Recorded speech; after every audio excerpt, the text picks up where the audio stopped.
आज के व्याख्यान में आप सभी विद्यार्थियों का स्वागत। आज हम सूरदास द्वारा रचित भ्रमर गीत के अंतर्गत आए हुए पदों की व्याख्या का अध्ययन करेंगे। भ्रमर गीत में सूरदास ने उद्धव के द्वारा ज्ञान योग का संदेश देते ही गोपियों को उपालंब देती हुई तथा प्रियतम कृष्ण की विविध लीलाओं का स्मरण करती हुई दिखाया है। इस कारण इसमें विरह वेदना का मार्मिक चित्रण हुआ है। इनमें गोपियों की कृष्ण के प्रति एक निष्ठता एवं उनकी प्रेम निष्ठा का वर्णन किया गया है। आज हम इन्हीं विशेषताओं को इन पदों के अंतर्गत देखेंगे। पहला पद है, हमारे हरि हारिल की लकड़ी, मन क्रम वचन नंद नंदन सो उर यह दृढ़ करी पकड़ी, जागत सोवत स्वप्न दिवस निसी, कान्हे कान्हे जकरी, सुनत जोग लागत है ऐसो, अली जो करुई ककरी, सोई व्याधि हमें ले आए, देखी सुनी न करी, यह तो सूर तिन्हें ले दीजे, जिनके मन चकरी। यह पद सूरदास द्वारा रचित सूर सागर सार से लिया गया है और भ्रमर गीत के अंतर्गत गोपियां उद्धव के समक्ष कृष्ण के प्रति अपनी एक निष्ठापूर्ण कृष्ण के प्रति अपनी एक निष्ठ भावना को व्यक्त कर रही है। गोपियां कहती हैं कि हे उद्धव, कि आप जिस निर्गुण ब्रह्म के उपदेश को हमें सुनाकर अपने ज्ञान योग की बातें कह रहे हैं, तो वह हमें स्वीकार नहीं है। वे कहती हैं कि हे उद्धव, हमारे लिए तो श्री कृष्ण हारिल पक्षी की लकड़ी के समान है। कहा जाता है कि हारिल एक पक्षी है और वह हमेशा अपने पैर में एक लकड़ी या एक तिनका लिए हुए रहता है और वह कभी भी जमीन पर नहीं बैठता है। इस प्रकार श्री कृष्ण को हारिल की लकड़ी कह करके संबोधित कर अपनी प्रेम निष्ठता का परिचय देती हुई उद्धव से कहती हैं कि हमारे लिए तो श्री कृष्ण है वो हारिल की लकड़ी के समान है, कि जिस प्रकार हारिल पक्षी अपने पंजे में हमेशा लकड़ी दबाए रहता है और किसी भी अवस्था में उसको छोड़ता नहीं है, तो उसी प्रकार हम श्री कृष्ण को अपने हृदय में बसाए हुए हैं और इसका किसी भी प्रकार से हम त्याग नहीं कर सकते हैं। मन क्रम वचन नंद नंदन सोउर यह दृढ़ करी पकड़ी, कि हमने मन वचन और कर्म से अपने हृदय में इस श्री कृष्ण रूपी हारिल की लकड़ी को पूर्ण रूप से अर्थात की दृढ़ता के साथ पकड़ करके रखा हुआ है। इसलिए हम जागत सोवत स्वप्न दिवस निसी, कहने कहने जकरी। फिर आगे कहती है कि इसीलिए हम जागते सोते स्वप्न में भी या सपने में भी दिन और रात प्रत्यक्ष रूप से सदैव श्री कृष्ण कृष्ण की रट लगाए हुए रहती हैं। सुनत जोग लागत है ऐसो, अली जो करुई ककरी। ये कहती हैं कि हे उद्धव, कि तुम्हारा योग उपदेश सुनते ही यह हमें एक कड़वी ककड़ी के समान लग रहा है, अर्थात इससे हमें बहुत ही दुख अनुभव हो रहा है। तुम तो हमारे लिए सोई व्याधि हमें ले आए, देखी सुनी न करी। व्याधि अर्थात रोग या कोई बीमारी। कहती है कि तुम तो हमारे लिए ऐसी कोई बीमारी या रोग ले आए हैं जो न तो कभी हमने देखा है और ना ही कहीं सुना है और ना ही इसे भोगा है। यह तो सूर तिन्हें ले दीजे, जिनके मन चकरी, कि तुम अपना यह कड़वी ककड़ी के समान जो योग के उपदेश हैं, उनको उन लोगों को दो जिनका मन है वह चक्री के समान चंचल है, अर्थात उनका मन स्थिर नहीं है, कि वही लोग इस उपदेश को सुन सकते हैं या ग्रहण कर सकते हैं। तो यहाँ पे भाव यह है कि हमारा मन तो स्थायी रूप से श्री कृष्ण में लगा हुआ है, इसलिए तुम्हारे उपदेश का हमारे ऊपर कोई प्रभाव नहीं पड़ने वाला है। यह तो किसी चंचल मन वाले लोगों के समक्ष जाकर के सुनाओ। इस प्रकार से इस पद में योग मार्ग का तिरस्कार अर्थात ज्ञान मार्ग और निर्गुण निराकार ब्रह्म का यहाँ पे तिरस्कार कर बहुत ही प्रभावशाली से प्रस्तुत किया गया है और इस पद में सूरदास का सूक्ष्म प्रकृति निरीक्षण भी हमें स्पष्ट दिखाई देता है। जिस प्रकार से उन्होंने हरिल पक्षी का यहाँ पे उदाहरण दे करके गोपियों की कृष्ण के प्रति जो एक निष्ठता है, उनके प्रेम के प्रति जो दृढ़ता है, उसका बहुत ही सुंदर यहाँ पे भाव व्यक्त किया है। इस पद में रूपक, उपमा और रूपकातिशयोक्ति अलंकार के साथ साथ इसकी भाषा बड़ी ही सरल और स्पष्ट है। अगला पद है, मधुकर श्याम हमारे चोर, मन हर लियो सांवरी सूरत, चिते नयन की कोर, पकड़ो तेहि हृदय उर अंतर, प्रेम प्रीत के जोर, गए छुड़ाए तोरी सब बंधन, दे गए हसनी अंकोर, जो की परी जानत निसी बीती, दूत मिल्यो इक भोर, सूरदास प्रभु बरबस लूट्यो, नागर नवल किशोर। इस पद के अंतर्गत कृष्ण के बड़े ही आकर्षक स्वरूप और सौंदर्य और उसके प्रभाव का वर्णन करती हुई गोपियां भ्रमर के माध्यम से अर्थात भंवरे या भौरे के माध्यम से उद्धव से इस प्रकार अपने भाव व्यक्त करती हैं कि हे मधुकर। तो यहाँ पे उद्धव को भी वो भंवरे के समान मान करके संबोधित करती हैं कि हमारे कृष्ण हैं वो चोर हैं, मन हरि लियो सांवरी सूरत। उन्होंने अपनी माधुर्य से युक्त मधुर छवि और चिते नयन की कोर और चंचल नेत्रों की चितवन अर्थात उनके जो नेत्रों के कटाक्ष हैं, उनके द्वारा हमारा मन हर लिया गया है, चुरा लिया गया है। पकड़ो ते ही हृदय उर अंतर, प्रेम प्रीत के जोर। कि जब उन्होंने हमारा मन चुरा लिया तो हमने भी उन्हें प्रेम और स्नेह के वश से पकड़कर अपने हृदय के भीतर उसे बंद कर लिया, अर्थात हमारे हृदय में वह उनकी जो प्रेम प्रीति है वह बहुत ही दृढ़ता के साथ अंदर समाहित हो गई है। अर्थात उनकी उस माधुर्य से युक्त मूर्ति को अपने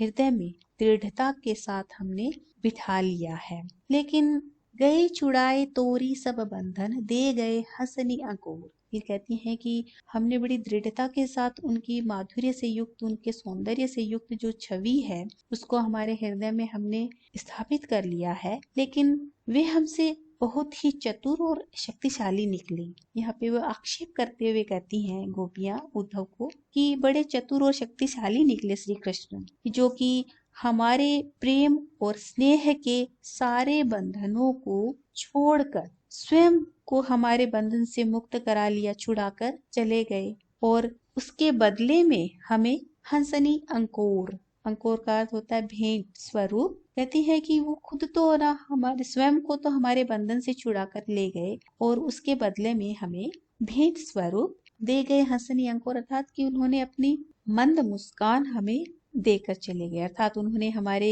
प्रेम से स्वयं को मुक्त कर लिया और मथुरा जाते समय हमारी ओर बड़े ही मंद मुस्कान के साथ देख कर चले गए। जब वे तनिक मुस्कुराकर हमारा सब कुछ लूट कर चले गए हों, तब हमारी मोह निद्रा भंग हुई। जो की परी जानत निसी बीती, दूत मिलो इक भोर।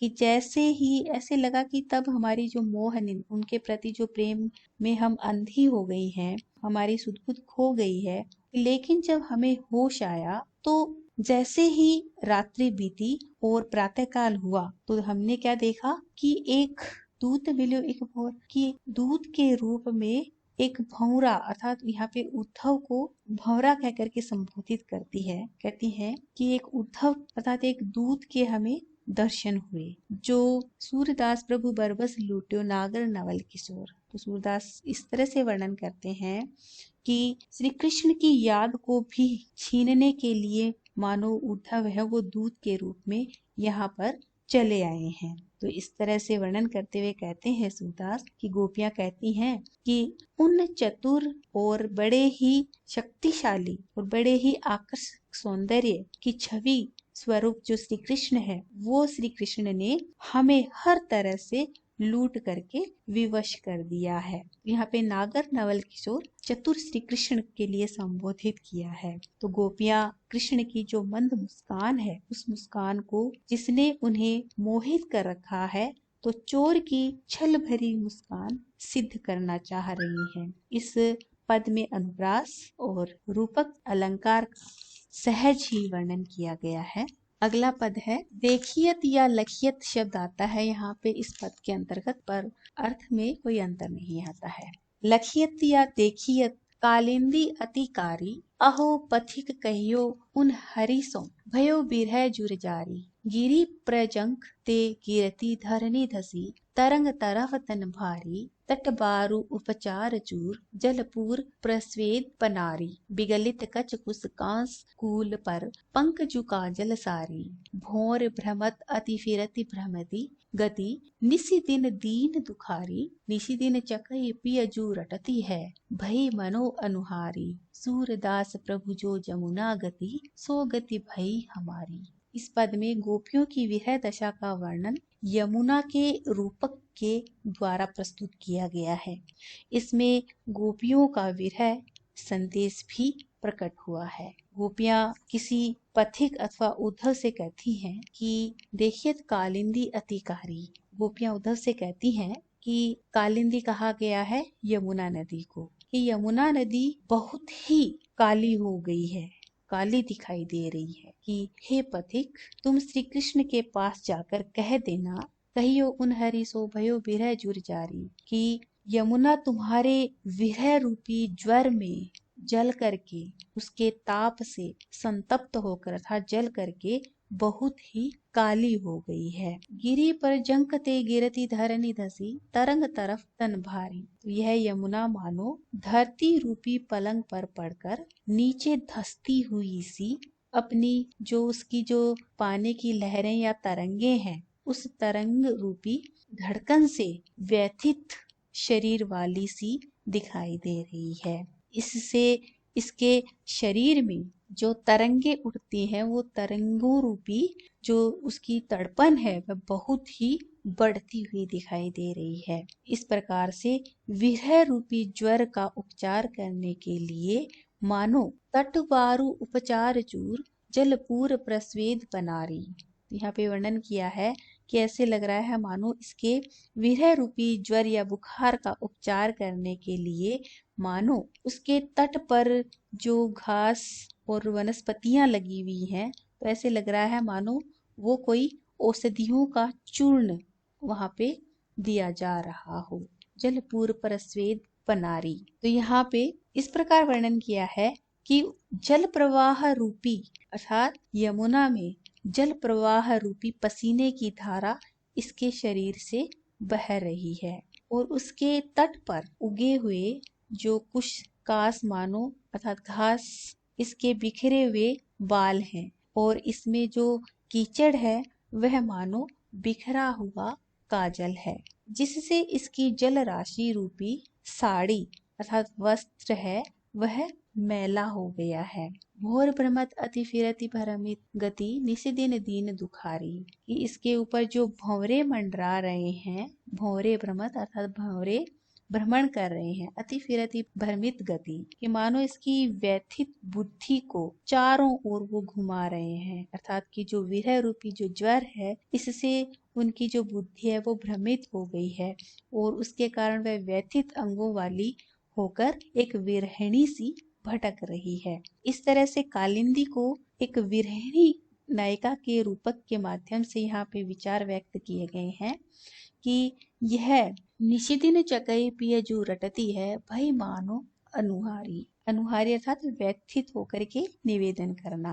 तो यह रात दिन जो चकवा या चकवी पक्षी होता है कि उसके बहाने मुख से यानी कि रात को चकवा है वो पी पी की रट लगाए रहता है, उसके समरूप यहाँ पे इस तरह से वर्णन किया है कि यह रात दिन चकवी पक्षी के बहाने मुख से कुछ न कुछ अनर्गल बातें कहते रहते हैं, अर्थात कि चकवी रूपी जो वाणी उसके मुख से निकलती है तो वह व्यथा का स्वर व्यक्त कर रही हो, मानो वह प्रिय से अपनी व्यथा को लेकर अनुनय विनय अर्थात कि व्यथित निवेदन प्रस्तुत कर रही है। सूरदास प्रभु जो जमुना गति सो गति भई हमारी। सूरदास इस तरह से वर्णन करते हैं कि गोपियां कहने लगी कि हे प्रभु जो इतनी बुरी दशा इस यमुना की हो रही है अर्थात कि विरह वेदना से हमारी भी वैसी ही दशा हो गई है, अर्थात कि हम भी विरह वेदना रूपी इस ज्वर में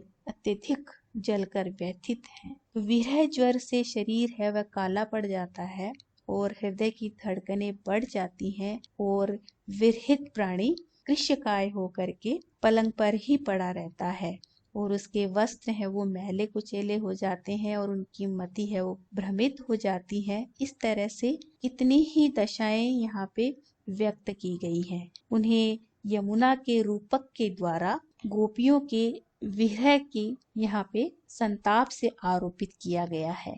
इससे गोपियों की विरह दशा की यहाँ पे सशक्त व्यंजना की गई है। समस्त पद में उत्प्रेक्षा एवं रूपक अलंकार का यहाँ पे वर्णन किया गया है और अनुप्रास अलंकार के साथ साथ इसमें राग सारंग की भी यहाँ पे व्यंजना की गई है।